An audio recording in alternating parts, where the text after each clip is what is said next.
One thing that's really not talked about when it comes to relationships and dating is how important intelligence is. See, if you're with someone and there's a huge gap between your levels of intellect, that's going to cause problems, pretty big problems in the relationship. One major problem is that you're always going to feel like you're talking to a child. There's going to be major miscommunications in the relationship when you're going to feel like you have to parent them because that's quite literally what you're doing. And in doing that, that vibe that you feel that you have to parent them is going to be felt by the other person. They're going to resent you for it. They're going to resent you even looking at them that way.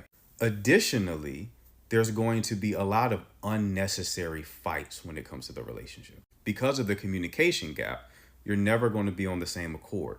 One person is going to think you're saying X when you're really saying Y.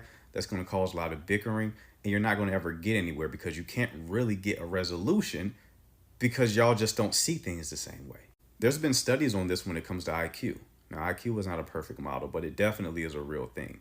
And I think they say if you're more than 10 or 15 points removed from the other person when it comes to IQ, you're going to constantly feel like you can't engage in conversations past small talk.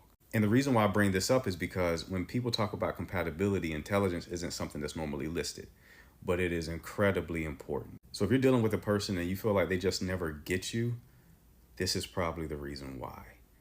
And unfortunately, there's nothing you can do about it. So you might want to get out before you get too invested.